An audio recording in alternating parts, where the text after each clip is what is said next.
Quels sont les comportements qui restent si tu as grandi avec des parents évitants? Ce sont des choses que tu fais tous les jours sans les remettre en question. Tu préfères tout régler seul parce que demander de l'aide te met mal à l'aise, presque comme reconnaître une faiblesse. Tu gères tes problèmes en interne. Tu n'aimes pas dépendre de qui que ce soit, et quand quelqu'un insiste pour t'aider ou se rapprocher trop, quelque chose en toi se retire automatiquement. Tu minimises ce que tu ressens parce que ce n'est pas si grave.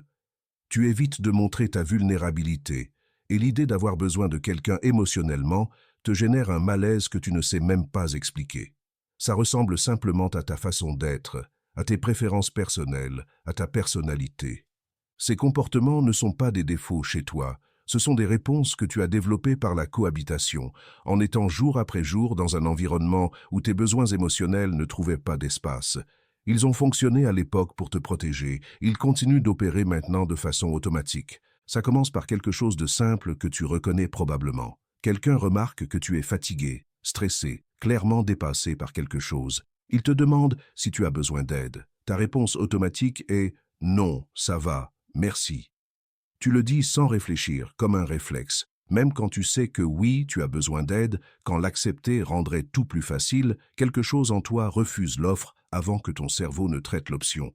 Ce refus automatique n'est ni de l'entêtement, ni de l'orgueil mal placé. C'est un système de protection que tu as appris quand demander de l'aide n'apportait pas de réponse, ou quand exprimer un besoin générait un malaise chez celui qui devait prendre soin de toi. L'autosuffisance est devenue ta stratégie de survie. Quand tu es enfant et que tes besoins émotionnels rencontrent peu de réponses, tu apprends vite que dépendre des autres est risqué. Non pas parce que quelqu'un te l'a dit directement, mais parce que tu l'as vécu encore et encore. Tu demandais de l'attention et tu te heurtais à de la distance. Tu cherchais du réconfort et tu recevais de la minimisation. Tu montrais ta vulnérabilité et tu remarquais le malaise chez tes parents. Alors tu as arrêté de demander. Tu as développé la capacité de tout gérer en interne, de n'avoir besoin de rien de personne, d'aller toujours bien par toi-même. Cette autosuffisance t'a servi à l'époque parce qu'elle a réduit la douleur d'avoir besoin et de ne pas recevoir. Maintenant, elle opère automatiquement même si la situation a changé, même s'il y a des personnes disposées à être là.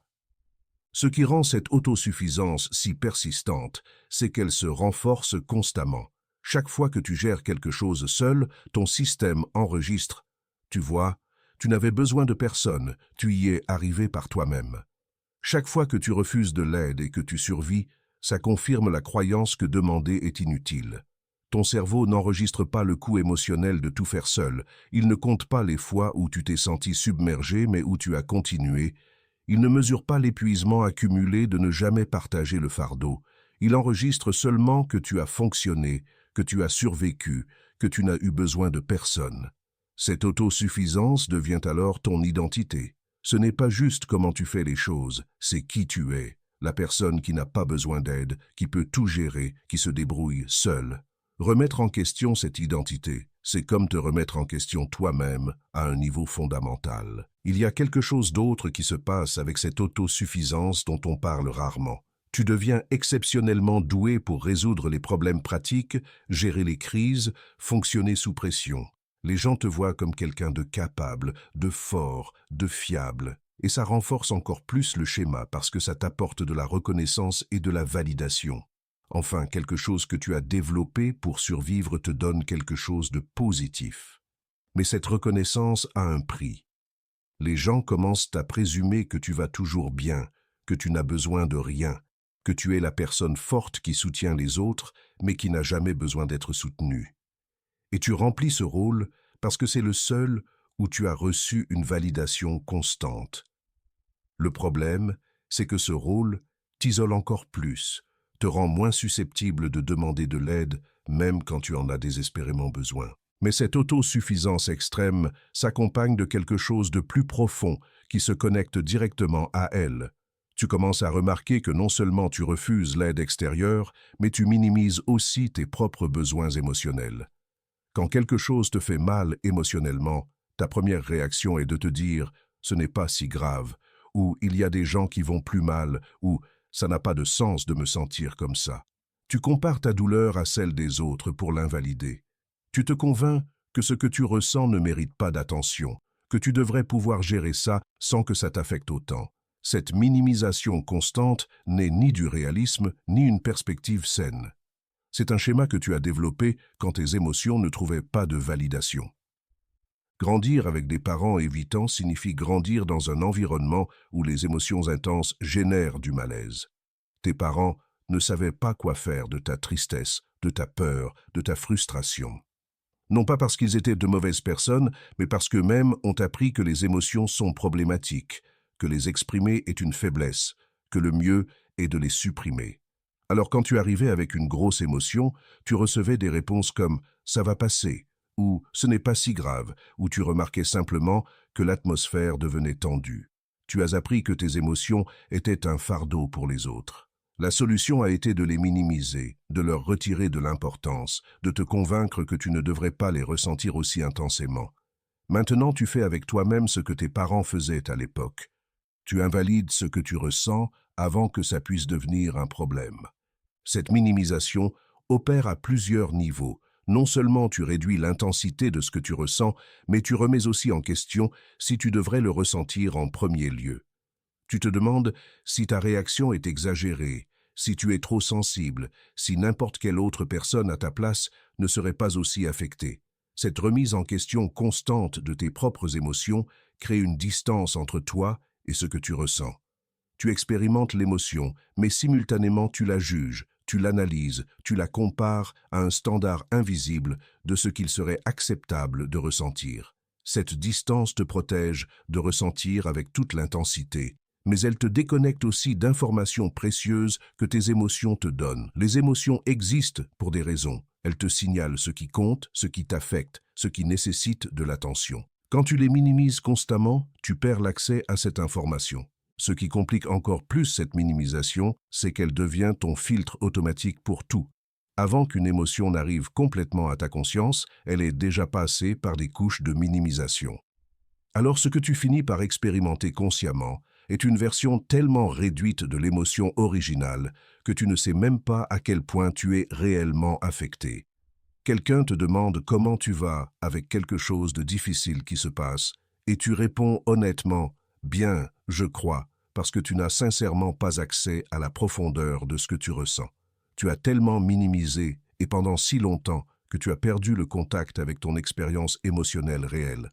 C'est ce qui fait que parfois tu exploses apparemment de nulle part, alors qu'en réalité tu accumulais des émotions que tu n'as jamais traitées parce que tu les as minimisées avant de pouvoir les ressentir complètement. Cette minimisation te mène à quelque chose que tu n'as peut-être pas connecté consciemment. La difficulté à exprimer ce dont tu as besoin ne vient pas seulement du fait que tu ne veux pas demander de l'aide. Elle vient du fait que tu ne sais sincèrement pas identifier ce dont tu as besoin parce que tu minimises tes besoins depuis si longtemps qu'ils sont devenus invisibles même pour toi. Quelqu'un te demande « de quoi as-tu besoin ?» et tu restes sans voix. Non pas parce que tu n'as pas de besoin, mais parce que le système que tu as développé exige que ces besoins restent cachés, même de toi-même. Quand tu arrives à identifier quelque chose dont tu as besoin, l'exprimer te semble impossible. Les mots ne sortent pas, ou ils sortent minimisés, ou tu les accompagnes d'excuses et de justifications qui retirent toute légitimité à ce que tu demandes. L'expression des besoins est devenue dangereuse dans ton expérience précoce. Quand tu exprimais un besoin d'attention, de réconfort, de présence émotionnelle, tu ne recevais pas ce dont tu avais besoin.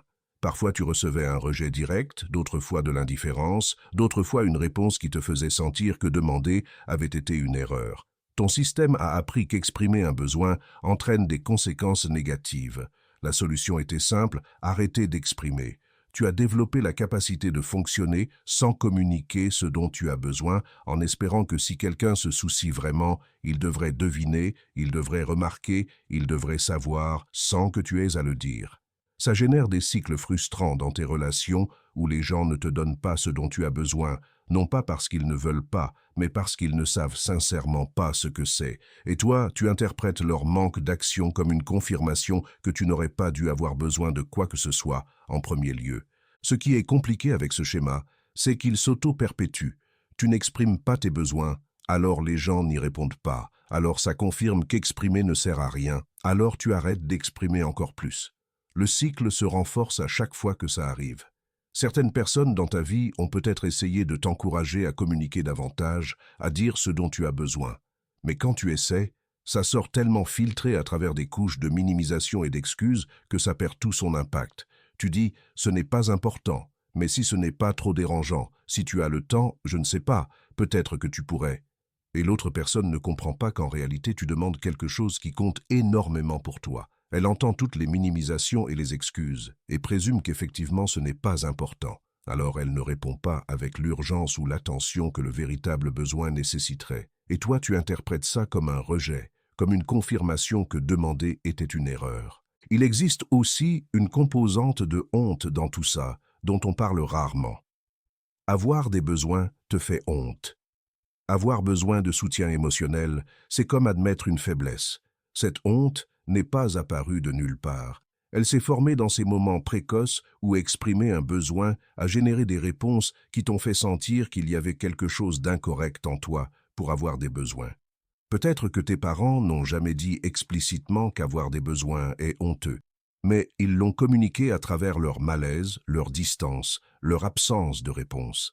Et cette honte opère maintenant silencieusement, faisant que même penser à demander quelque chose te semble humiliant. Cette honte est l'un des éléments les plus douloureux de ces schémas parce qu'elle attaque ton sens fondamental de ta valeur. Maintenant, relie ça à quelque chose que tu expérimentes probablement dans tes relations proches. Quand quelqu'un commence à se rapprocher trop émotionnellement, quand la connexion s'approfondit, quand quelqu'un veut te connaître au-delà du superficiel, quelque chose en toi s'active. Ce n'est pas que tu décides consciemment de créer de la distance, c'est que ton système réagit à la proximité, comme à une menace. Le malaise avec l'intimité émotionnelle est une conséquence directe de tout ce qui précède.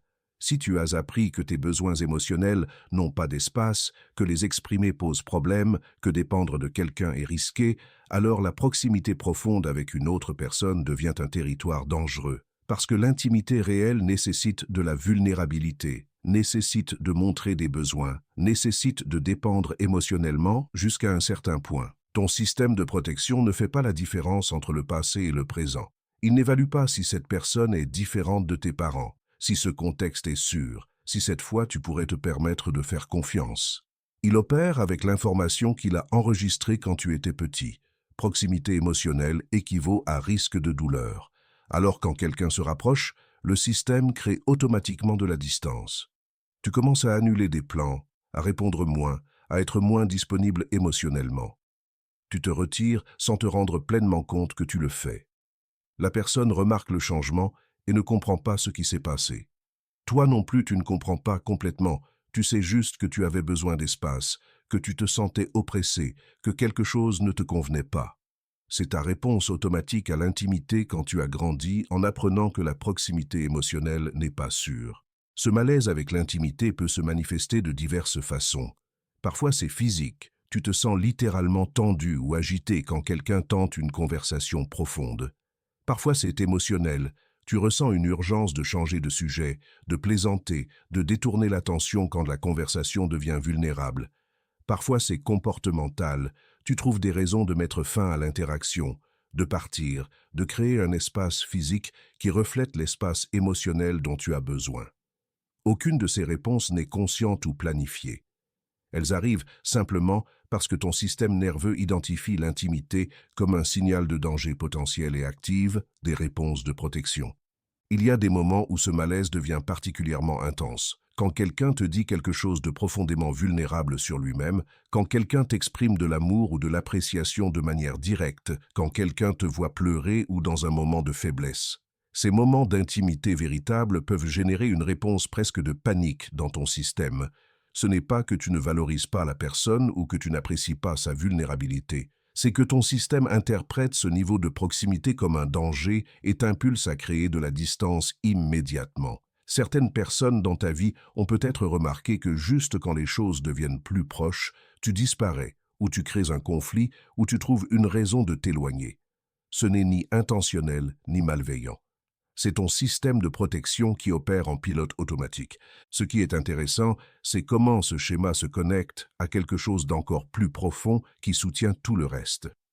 L'hyperindépendance émotionnelle n'est pas juste préférer faire les choses seul.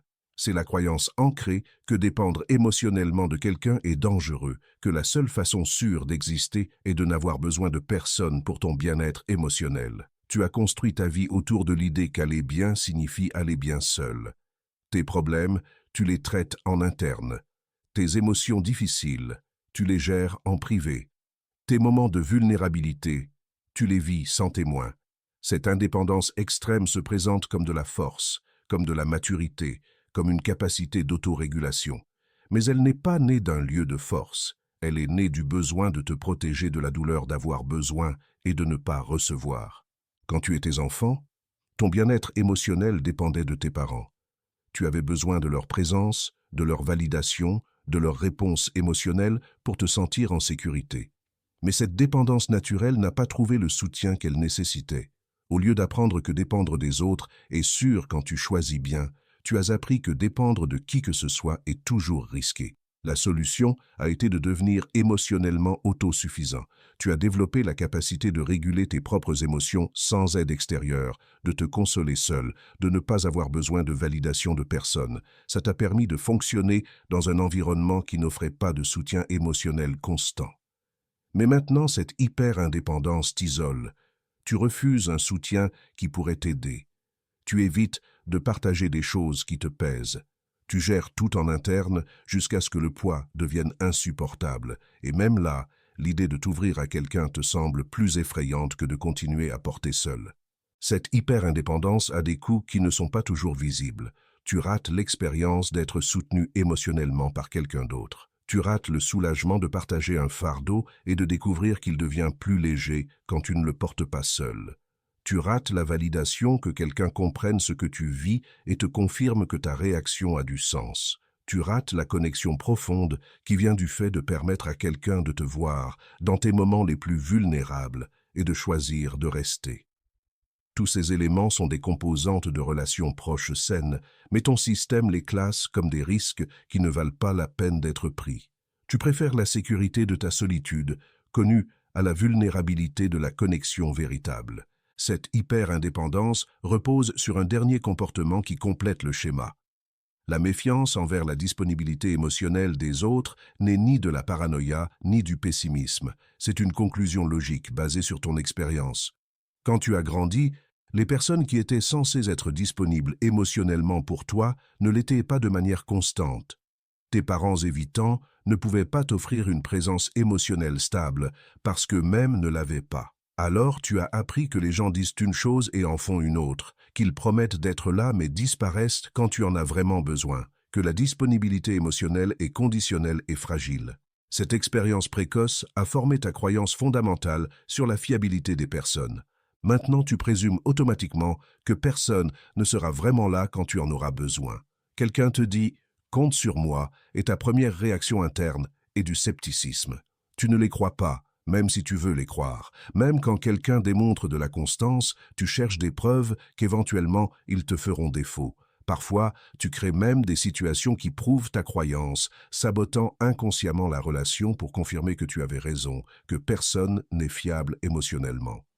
Cette méfiance n'est ni consciente ni malveillante. C'est ton système qui te protège de la déception de faire confiance et d'être déçu encore une fois.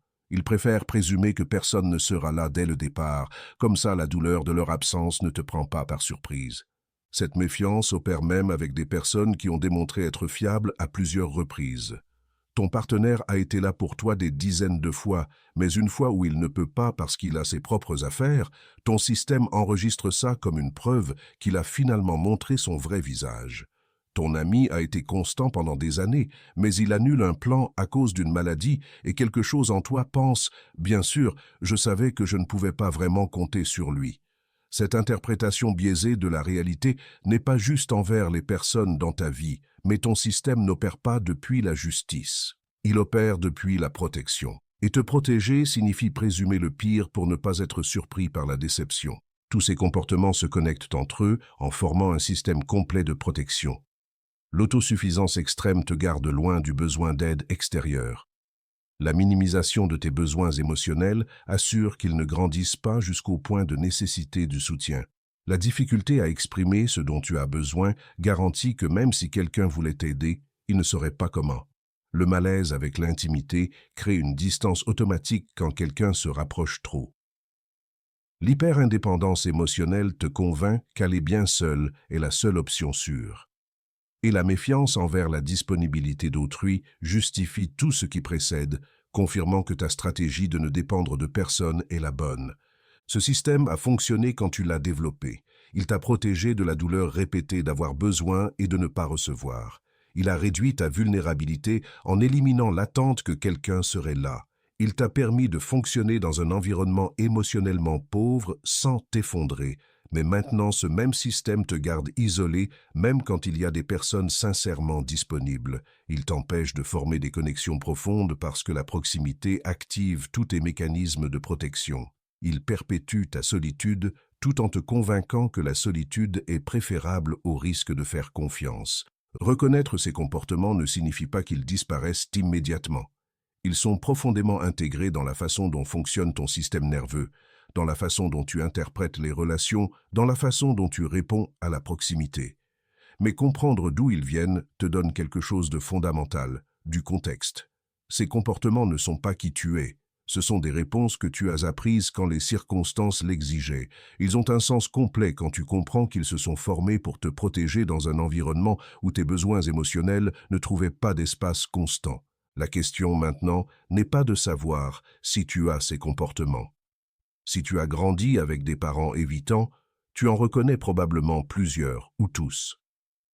La vraie question est ce que tu fais avec cette compréhension. Tu peux commencer à remarquer quand ces schémas apparaissent, quand tu refuses de l'aide automatiquement, quand tu minimises ce que tu ressens, quand tu crées de la distance en sentant de la proximité. Tu peux faire une pause et reconnaître que ton système de protection s'est activé. Tu n'as pas besoin de te juger pour ça. Le simple fait de le remarquer est déjà un pas. Avec le temps, cette conscience te permet de choisir des réponses différentes. Non pas parce que les comportements automatiques disparaissent, mais parce que tu commences à avoir de l'espace entre l'impulsion et l'action. Ça aide aussi de comprendre que ces réponses ont du sens dans le contexte où elles se sont formées. Mais maintenant, tu vis dans un contexte différent. Toutes les personnes ne sont pas comme tes parents.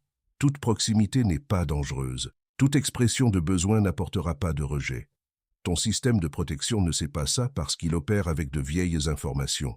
Une partie du travail est de mettre à jour cette information, de tester à petite dose que parfois exprimer un besoin apporte une réponse, que parfois demander de l'aide n'apporte pas de conséquences négatives, que certaines personnes sont effectivement disponibles émotionnellement de manière constante.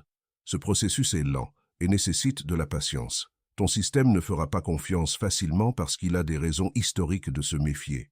Chercher une aide professionnelle peut être précieuse ici, même si probablement ton premier instinct est de rejeter cette idée. Un thérapeute familier avec les schémas d'attachement peut t'aider à travailler ces comportements de manière plus profonde. Il peut t'offrir un espace où pratiquer l'expression de besoin ou expérimenter que la vulnérabilité n'apporte pas toujours de conséquences négatives, où ton système nerveux apprend graduellement que la proximité peut être sûre. Ça ne signifie pas que tu es cassé ou que tu as besoin d'être réparé. Ça signifie que ces schémas se sont formés en relation avec d'autres et souvent ils se modifient plus efficacement aussi en relation avec d'autres, dans un contexte sûr et structuré. En attendant, sois compatissant envers toi-même. Ces comportements ne sont pas des failles de caractère, ce sont des adaptations intelligentes que tu as développées pour survivre émotionnellement dans des circonstances difficiles. Le fait que tu reconnaisses ces schémas, que tu sois ici en train d'essayer de les comprendre, indique déjà que quelque chose en toi veut fonctionner différemment. Ce désir de changement est précieux, même si le changement lui-même est lent et non linéaire. Il y aura des moments où les vieux schémas s'activeront avec toute leur force. Ça ne signifie pas un recul. Ça signifie que ton système est encore en train d'apprendre qu'il existe de nouvelles façons de se lier qui peuvent être sûres. Les comportements que tu as développés en grandissant avec des parents évitants ont une logique complète quand tu comprends leur origine. Ils ne sont pas apparus de nulle part. Ce ne sont pas des défauts de ta personnalité. Ce sont des réponses apprises qui continuent d'opérer parce qu'à un moment donné, elles ont fonctionné. Maintenant, tu sais ce qu'ils sont, d'où ils viennent, comment ils se connectent entre eux. Cette connaissance ne les élimine pas, mais elle te donne la possibilité de commencer à te lier à eux différemment, de choisir de nouvelles réponses petit à petit, de mettre à jour l'information avec laquelle opère ton système de protection. Si tu as reconnu plusieurs de ces comportements en toi, laisse un commentaire en partageant lequel a résonné le plus fort. Parfois, juste savoir que d'autres vivent la même chose réduit la sensation d'être seul dans ça. Si cette vidéo t'a aidé à comprendre quelque chose sur toi-même, mets un like et abonne-toi pour plus de contenu sur les schémas d'attachement et les relations. Merci d'avoir regardé.